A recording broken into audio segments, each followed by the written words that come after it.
This your man, the STL stranger, the iron, the mean to the raw, Umar Ali, here right off of Cherokee in Oregon in lovely South St. Louis, where I am with none other than City of St. Louis resident, and you see it on the car, Mr. Randy Vines.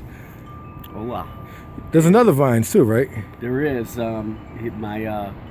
My twin, who is running the shop right now, but Jeff, right? Yep. Jeff Vines. We Okay. answer to both names. Answer to both names. All right. Did you guys ever take tests for each other in school? Actually, yes, but I'm afraid to get that on tape because they'll take away my college Okay.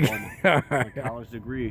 You got your statute of limitations. So. Oh yes, then yes. My Yeah. brother took a final for me in college and did better on my test than he did on his own. Well, you know, twins run. I have my older sisters are twins, Joe and Jamie, and I have Sanaya and Sakara, my nieces are twins. So it's running in the family, and you know, if you're not careful, you can hit a double.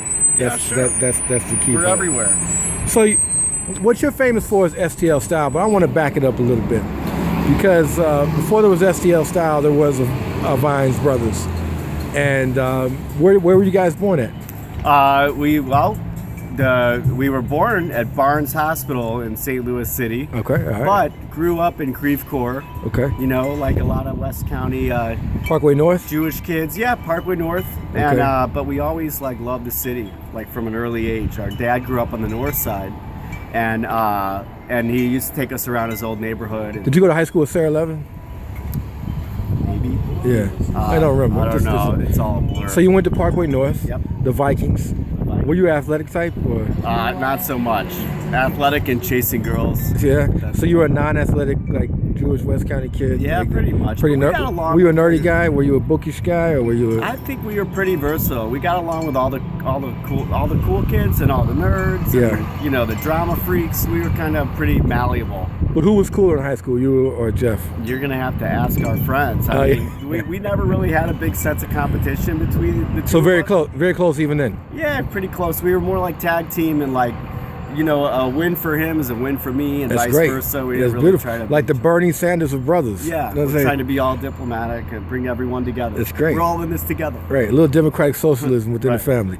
So you grew up out there in the Creve Coeur area, and where'd you end up going to college at? Bradley University in Peoria, which Is that the one that made the Elite Eight one year or something you like know, that? Or? you're asking the wrong dude. Yeah, man. me too. I haven't watched a single game and watched. Yeah, Madness, I'm not. I was never really into the sports life there, but it was, you know, it was close. It was right between St. Louis and Chicago, and a lot of our friends were in Chicago and St. Louis, so it was convenient. Did Jeff go there as well? Yeah, but you know, we were kind of late bloomers when it came to getting on the ball, academically, and What was the holdup? well, we were just more social, more interested in socializing than we were buckling down and studying and doing homework. And You're interested in studying phenotypes and not your books. Yeah. Right. So But it was fun. I mean, looking back, I probably wouldn't have chosen that school, but it served a purpose, and it definitely bolstered our love for the city. So, what was your major? communications, like advertising, yeah. And when you Before get that, it was radio TV, though, because we used to have a TV show in St. Louis on City Cable, and that's what kind of got us really into that's a story. stuff. So you guys get out of college and you come back to St. Louis immediately, or? Yeah. I mean, we traveled around. We did a few road trips. Went to New York. Spent some time in New York and Philly and Cleveland, Baltimore, Pittsburgh, Detroit. You know, the cool Rust Belt. Right. And got that out of our system, and then got an apartment in the city, and have been rooted firmly in St. Louis City ever since. Have you been out of the country before? Or have you... Yeah, Europe, kind of like the go-to places for American tourists around the Euro? Europe, and then Eastern Europe, pretty cool. I don't know if you count Mexico and Canada, but barely. And Windsor, Donald Trump counts it, Windsor, definitely. Ontario, right across the bridge from Detroit. Yeah. So big fans of the Motor City. Cool stuff. So you get back here to St. Louis, and what do you do when you? A little of this and a little of that. My first job was at the St. Louis. Is that Seas. like a code for selling weed, or is it? No, we didn't sell it, although I'm sure we consumed it. All right. Yeah, there's nothing wrong with that. No, But I agree with you. my first job was at the St. Louis Convention and Visitors Commission, and as a market research. But it was right before, while I was working there, 9/11 happened. Okay. And then big dip in travel and tourism. So they let a bunch of the staff go, Okay. because there was no revenue. So then we just, I kind of hustled a little bit. Mm-hmm. I actually was a courier for a while. Yeah, me too. Mercury Express. Which one did you work for? On Time Express. Terrible fucking job. Oh yeah, I mean I don't miss it, but it was just a gap stopper at that time. But then there weren't any cool shirts that really represented St. Louis. Mm-hmm. So Jeff and I and a couple of friends started cranking out some T-shirts, and people would ask us, where we got them. And we went to neighborhood meetings and started getting involved in historic preservation and like city stuff. And when you moved to the city, where'd you first come? The Congress apartments over at in the Bolivar place. So Sure.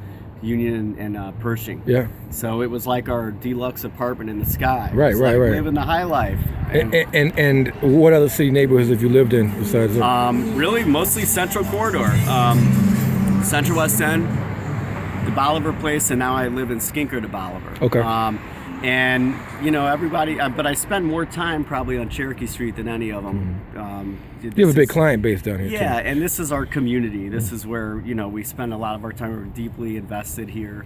So say STL style, basically from your description, evolves because there's a void in the market of cool St. Louis stuff. That, and also just like beyond just the filling the void in the market, it's more like for our own personal satisfaction. We felt like this city deserved to be represented. Where did you get your deep love of St. Louis from? Because if you ask me that question, I'll say from my grandparents. You know what I'm trying to say? I think it was instilled early by our grandparents and my dad. Telling us stories about growing up in the city. Where did they grow up? Streetcar. My dad first. I love those streetcar stories. Yeah, that's great. I mean, my dad first. He was born and early on lived at Warney, West Florissant, by the Grand Avenue Water Tower on the north side, and then he moved with the big exodus of Jews to U City, and then lived at 82nd and Braddock, right around there. But where'd your grandparents live? Our grandparents were mostly North St. Louis, and actually my grandmother, North St. Louis, she lived above a Chinese laundromat, somewhere on West Florissant, I think, and then my grandfather lived on Detente, South St. Louis. Yeah. And they used to have a synagogue around the corner. Yeah, there was one. And nothing more old school than North St. Louis Jews. That's the truth. Yeah, there's a lot of them actually, and historically, big diaspora of them. But I don't know. I think the architecture is inspiring. The urban fabric. Everywhere you go, even though it shows signs of distress and wear, you still are reminded like this was a city built to matter. So nothing. I mean, so the stories that really stuck out for you were those streetcar stories and those other kind and just like being able to actually envision these vibrant urban neighborhoods. That because the bones are still there. It's just depopulated. I know exactly what you mean. You can just kind of see. All you have to do. I mean, even just any random street. If you change the cars, you could shoot a movie that's set in 1903. Absolutely. It's just like unchanged, and I like that about St. Louis. It's a dynamic city in many ways, but in many ways it's also a very mature, kind of understated. Completely. Plodding along. When I in Old North, where my grandmother grew up. And she passed last year, but it's I'm thinking of her constantly. Yeah. Because there's memories and her walking to Crown Candy as a girl. Oh man, I feel that all the time. That presence. Yeah. That's kind of something. Maybe this is a little too spiritual, but when my grandparents, we were really close to our grandparents, and when they died, it's not like they left. It's like they became even more a part of us. Yeah. So we get these feelings every so often. It's just like, oh, this is such a grandpa day or something like that. Oh, I walk around with my grandmother's watch. Yeah. So I'm definitely a sentimental type. What I'm saying? So that's another emotional connection to the place. So how did STL style now is blown up. I mean, it's a popular brand. You see it everywhere. I told you I was in Brooklyn. I seen STL style. I was in Minnesota. How many years have you been in business, and how long did it take to really pick up? Yeah, so we started it just as a sideline thing, never intending to be anything back in technically 2001, but it was just when we had time to do it for fun. It became full-time in 2010. So it's been a little more than 6 years now, and then it's always a hustle, and we never take anything for granted. And a lot of success in general, as we all know, is smoke and mirrors. you get some buzz and media attention, everyone automatically assumes like, oh, you got it made, but it's definitely a hustle. It's a hard work. You can't spell hustle without STL. That's right. But, and you're constantly bringing in new products. You got to keep it fresh and make sure you're appealing to a diverse audience, and also staying true to like our initial inspiration, which we think we do a pretty good job doing that. But it really, I think we got into our mojo, got really into our rhythm. I would say in the last 2 years is when we really kind of struck that delicate balance. The Cardinals thing is big. What's that? The Cardinals thing is big. Yeah. Oh, yeah. Well, partnering with the Cardinals, that's good. And for those kinds of things are great for like street cred. Right. I mean, because I know about STL style. Yeah. People that are really in the city stuff, but like when you start talking about the Cardinals, right? You're going to a much bigger audience. Yeah, and we really value that kind of partnership, and we're working on something with them right now. Again, it's great. It doesn't get more St. Louis than that. Ultimately, we really also want to make sure that we promote and kind of embrace the qualities of the city that maybe are not so mainstream, widely known, and that's like the unique nuances and architecture and idiosyncrasies that make the city like this. And you like how the way Cherokee Street is going. You like the development. Yeah, I think it's great. It's always it's a touchy subject every time an urban neighborhood starts to revitalize. And there's going to be a lot of disparate ways it can go and a lot of different opinions, but that's like what a city is. It's a clash of many different backgrounds and perspectives. But by and large, Cherokee Street, we moved in, it was so largely vacant that it really is nice to see some repopulation down here and, feeling a part of this neighborhood where everyone's in it together and looking out for each other. I feel like it's gotten safer as the more people who come down here, and it's less stigmatized, and we rely on a market that's much broader than just South St. Louis.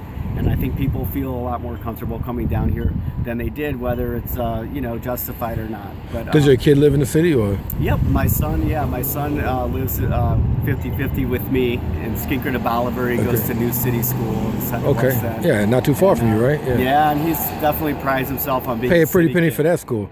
Yeah, tell me about it. Yeah. So buy some shirts, please. Rue Yowitt's kids, I think, are at that school. Yes, they are. Yeah, a lot of St. Louis names. A lot of St. Louis names school there.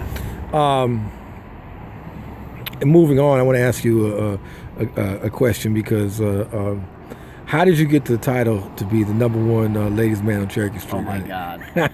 Better not put this online. I don't know.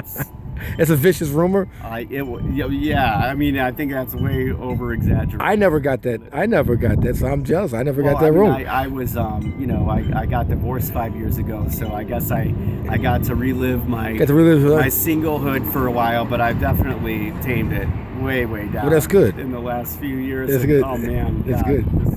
Don't put this on. Okay, so another question on a more serious note, because I was just joking about the womanizer, right? On a serious note, you mentioned being a Jewish kid from West County. I'm noticing amongst the kind of urban, I don't know what you call them, hipsters, or whatever you call them, people living in the city, drinking craft beer, riding on bicycles. There seems to be a fair percentage of Jewish kids. This is not just in St. Louis, this is in other cities that I'm going to. But the infrastructure of Jewish life in St. Louis, for example, is in West County. Do you envision some type of, I know you got Central Reform in the Central West End, but do you envision some kind of resources remigration to the city? Yeah, I mean, I think by and large, historically, the Jewish people are urban people. They definitely you find them in cities, and by necessity. Yeah, by necessity, and it's that they form communities, and in the Midwest, especially, a lot of that has been dissipated out to the suburbs, but. I feel like it's a generational thing, just like any other subculture.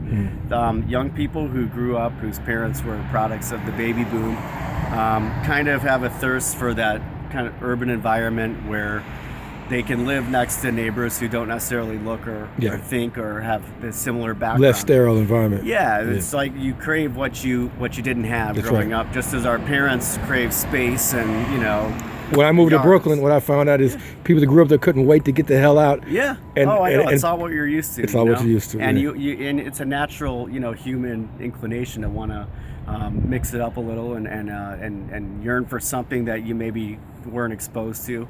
And I see that happening with Jews and whatever, subculture, you name it. But definitely St. Louis is well poised to really kind of be a leader in that trend. I think, well, maybe not a leader, but certainly it's gonna benefit because people are embracing city life again. You can make a T-shirt. We can lead in more than STDs and murder. Working on it. Working on we that were too. trying to think of you can't spell STD without. Yes, yeah, yeah. I mean, we were trying to think of something, but Yeah. I mean, once the whole feel the burn thing came out, I was like, hold on. oh right. Make sure what kind of that burn you means want to something feel. Totally different. Yeah, in St. Louis. God, for better or worse. Well, it's been a pleasure talking to Randy Vines. Umar, you too. I mean, if you go on the corner of Cherokee and Compton, I believe Yep, it is Cherokee and Compton. And you'll find all your St. Louis gear. I'm not plugging for them, you know what I'm trying to say, but yes, you are. it is a cool store, and I like to see the St. Louis Civic Pride, and I like what you're doing to encourage St. Louis Civic Pride because we're a city oftentimes are self-loathing. And I put myself on the list of self-loathing. So you gotta. You could be critical of a place. It's a demonstration of love, Right. And when you love something a lot and you see it it's like my punching mother under now. its weight, Right. Yeah, you can't love a place unless you can scrutinize it. And Yeah. be critical of its shortcomings, but by and large, no place is perfect. We got it pretty good here. All righty, All that's right. it. Thanks, Peace. Umar. Yeah. See ya.